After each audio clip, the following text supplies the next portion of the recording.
पूरी दुनिया कोविड-19 के कहर से अभी तक नहीं उभर पाई है, लेकिन उससे पहले वायरस एक्स की आशंका ने पूरे विश्व को सकते में डाल दिया है। WHO यानी विश्व स्वास्थ्य संगठन भी इसको ठीक तरह से परिभाषित नहीं कर पा रहा है।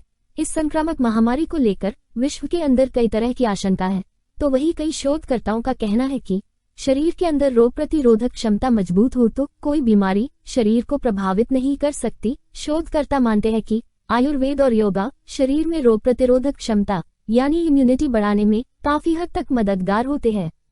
भारत के योग शिक्षक और light of Asia Dinesh Chaturvedi भी कहते हैं कि शरीर में इम्यूनिटी सिस्टम मजबूत हो तो कोई भी रोग शरीर पर असरकारक कभी नहीं हो सकता और इम्यूनिटी सिस्टम मजबूत योगाभ्यास और युक्त आहार से हो पाती है। दिनेश चतुर्वेदी कहते हैं कि बहुत लोगों की अभी तक कोविड के बाद रिकवरी नहीं हो पाई है, लेकिन साथ ही श्री चतुर्वेदी कहते हैं कि जिनकी इम्यूनिटी स्ट्रांग होती है उन्हें कुछ नहीं हो सकता है।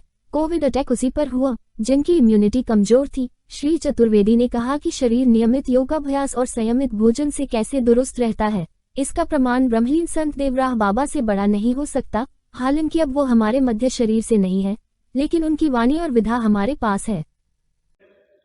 आज सबसे महत्वपूर्ण जो विषय होना चाहिए वो पहले ये कि कोरोना के बाद लोगों की उस तरीके से रिकवरी क्यों नहीं हो पा रही जी। और रिकवरी करने की यदि आप बात करें तो योग शास्त्र और योग ग्रंथों में जो भी उसके तरीके वर्णित हैं उनमें सबसे जो प्रारंभिक और अनिवार्य बात है वो ये है कि श्वास का सही तरीके से लेने का तरीका क्या। श्वास यदि जब तक ठीक प्रकार से आपको लेना नहीं आता तब तक शरीर के लिए जो सबसे अधिक जी और आवश्यक चीज है जो कि श्वास के द्वारा हमको प्राप्त होती है वो है ऑक्सीजन जी, जो कि जब हम विधि पूर्वक प्राणायाम करते हैं तो उसके द्वारा प्राप्त होती है जी।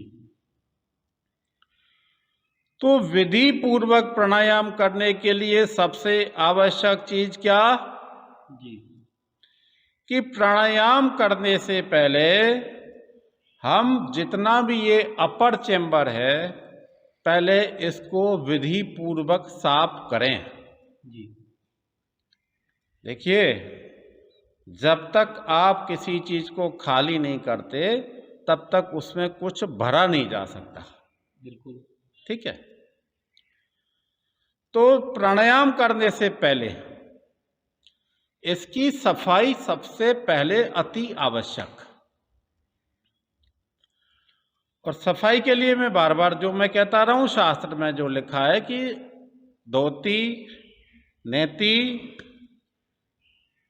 कुंजल आदि क्रियाओं को करने के बाद यदि हमसे कुछ और ना हो सके तो हम सिर्फ 1 से 3 सूर्य नमस्कार ही यदि कर लें तो मैं आपको कह रहा हूं कि पहले से आप अपेक्षाकृत श्वास को बहुत ही गहरी ले पाएंगे जी। श्वास गहरी का आशय सिर्फ यही है कि शरीर को अधिकतम मात्रा में हम ऑक्सीजन दे पाएंगे जी। आपने बात की कोरोना की, तो आप देखिएगा कोरोना काल में 99.9% लोगों की यदि जान बची तो उसमें सबसे महत्वपूर्ण भूमिका थी ऑक्सीजन सिलेंडर की। क्यों? क्योंकि कोरोना के प्रभाव से जब आदमी के लंग्स जो है वो धीरे धीरे सिकुड़ते चले जा रहे थे और सेल्स डेड हो रहे थे तो बाहर से ऑक्सीजन दे करके हमने उनको बचाने की कोशिश की। ठीक वही जो रोल है वो विधि पूर्वक किए गए प्राणायाम का एक मनुष्य को है। देखिए, सबसे पहले हमको एक चीज ध्यान रखनी चाहिए कि जिस विद्या के बारे में हम बात कर रहे हैं ये मिली कहां से? इसका प्रमाण क्या? जी। तो प्रमाण के रूप में आप केवल एक बात कह सकते हैं कि सनातनियों के भगवान योगेश्वर भगवान श्री कृष्ण ने सबसे पहले इस विद्या को कहा, महापुरुषों ने उसको शास्त्रों में लिखा और उसके बाद कुछ महापुरुषों ने उस विद्या को उसके अनुसार जी करके दिखाया। जी। जिनमें सर्वप्रथम मैं नाम ले सकता हूं कि ब्रह्मलीन देवर्षि देवड़ा बाबा जी। जिन्होंने पूरी तरीके से इस शास्त्र वर्णित विद्या को जी करके दिखाया और इम्यून सिस्टम एक आम आदमी का कैसे मजबूत हो जिससे कि वो स्वस्थ जीवन जी सके, उसके बारे में यदि शास्त्रोक्त मत के अनुसार किसी ने सबसे अधिक प्रकाश डाला तो वो ब्रह्मलीन श्री देवराहा बाबा ने, जिन्होंने सबसे पहले क्या खाना चाहिए, क्या नहीं खाना चाहिए, कब खाना चाहिए, कब नहीं खाना चाहिए, शरीर की स्थिति कब कैसी हो तो खाना चाहिए, कब कैसी हो तो पीना चाहिए, यदि ये किसी को पूरा ज्ञान लेना है तो सबसे पहले वो देवरा बाबा को सुने। जी। लेकिन आजकल की युग की स्थिति में क्या ये जो लाभ ज्ञानी, होगा? देखिए या किस तरीके से लाभ करता है ये? देखिए जो ज्ञानी महापुरुष है वो तो अनुकरणीय है, मैंने पहले ही अभी कहा, और ऐसे महापुरुषों को देखने और सुनने के बाद ही सबसे पहली जो आज आवश्यकता आम जन को है वो ये कि जिस विद्या के बारे में हम बात कर रहे हैं या लोग जिससे हमको बचने का उपाय बता रहे हैं संक्रमण से, तो उस विद्या को किसी ने प्रामाणिक रूप से जब तक जी करके न दिखाया हो तो लोगों में उस विद्या के प्रति विश्वास कैसे पैदा हो। जी। आज सबसे अधिक यदि कोई जरूरत है तो वो है कि सबसे पहले इस विद्या के प्रति लोगों का विश्वास जागृत होना चाहिए, विश्वास पैदा होना चाहिए। बिना विश्वास के किया गया कोई भी काम आपको सुफल नहीं देता कभी भी। और विश्वास को जागृत करने के लिए, विश्वास को बैठाने के लिए सर्वप्रथम सबसे आगे यही नाम प्रमाण के रूप पर आपको मिल सकता है।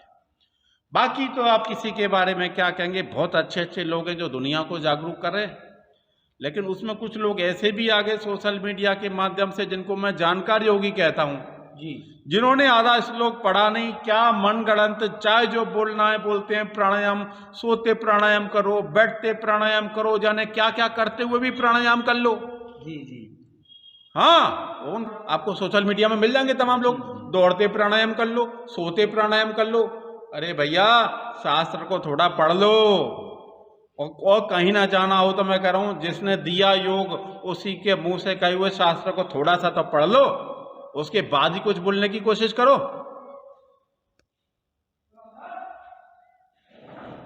भगवत गीता ही पढ़ लो पहले, क्या लिखा है, प्राणायाम कब करना चाहिए, कैसे करना चाहिए, उसी को पढ़ लो पहले। लोगों को भ्रमित कर रहे हैं ये लोग, और भ्रमित करके इनका कुछ जा नहीं रहा है तो कुछ है ही नहीं है, जा रहा है उनका जो बेचारे आ जाते हैं चक्कर में, करने बैठ जाते हैं, उनको वो मिलता है अयुक्त अभ्यास योगेन सर्वरोग समुद्भवो। वो अयुक्त अभ्यास का जो परिणाम है वो उनको भुगतना पड़ता है जो उनको देख करके कर लेते हैं। अरे जरूरी थोड़ी है आप किसी लाइन में होंगे अच्छे, लेकिन क्या योग विद्या में आप अच्छे हो गए और आपकी बात कोई मान ले? क्यों माने? क्या करके दिखाया आपने? समस्या ये दुनिया को जरूरत आज इस बात की है कि जो करें कम करें, थोड़ा करें, लेकिन प्रॉपर करें जिससे कि लाभ हो। अरे प्राणायाम आदि युक्त न सर्वरोग क्षयो भवेत्। शास्त्र झूठा नहीं हो सकता, आदमी करने वाला गलत हो सकता है, मैं झूठा नहीं कहूंगा, लेकिन सर्वरोग क्षयो भवेत् यदि लिखा तो वो सच है, लेकिन साथ में लिख दिया अयुक्त अभ्यास योगेन। और जो हमने युक्त आहार किया वो युक्त अभ्यास किया वो दिवराव समान जैसे ही सामने है। और भी बहुत महापुरुष हैं, कितने नाम ले दूंगा मैं, एक ही बहुत है, इतने कितने महापुरुष हैं जो शतायु जो कितने ब्रजमंडल में आप देखिएगा, कहीं देख लो, जो 100 150 साल आज बैठे हुए हैं, लेकिन उनका देखो ना जीवन कैसे जिया है।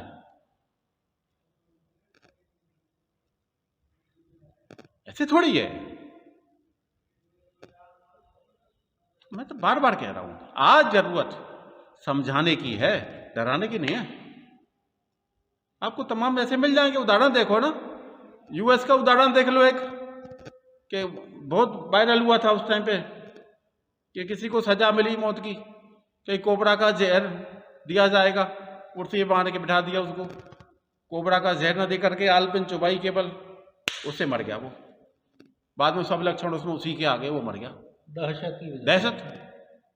तो अभी से डरा दो, अभी ये आ रहा है, एक्स डिजीज आ रही है और ये आ रहा है, वो आ रहा है।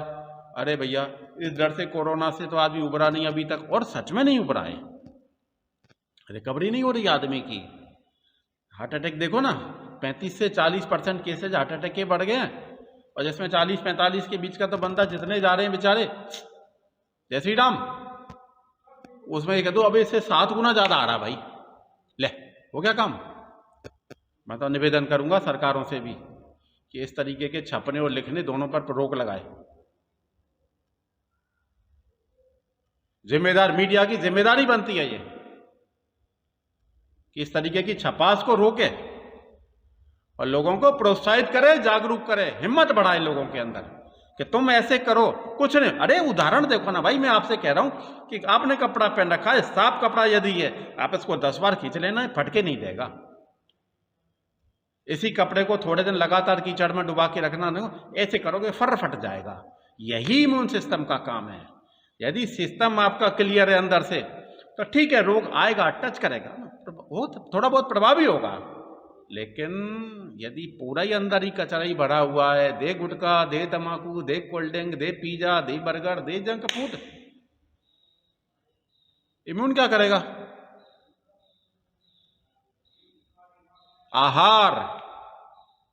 आहार के बाद नंबर आता है अभ्यास का।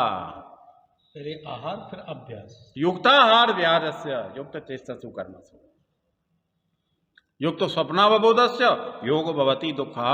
दुखों का नाश करने वाला योग केवल उसी का सिद्ध होगा जिसका आहार युक्त होगा, जिसका विहार युक्त होगा।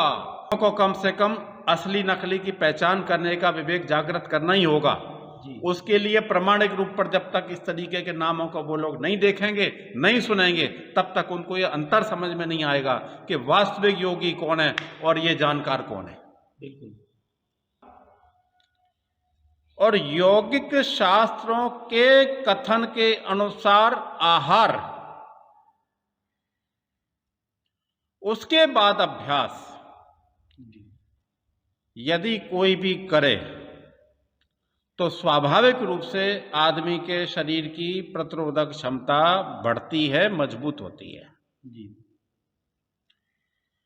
और किसी भी रोग और वायरस से बचने के लिए सबसे आवश्यक चीज एक ही होती है, जिसको लोग आज बार बार कह रहे हैं, वो है इम्यून सिस्टम।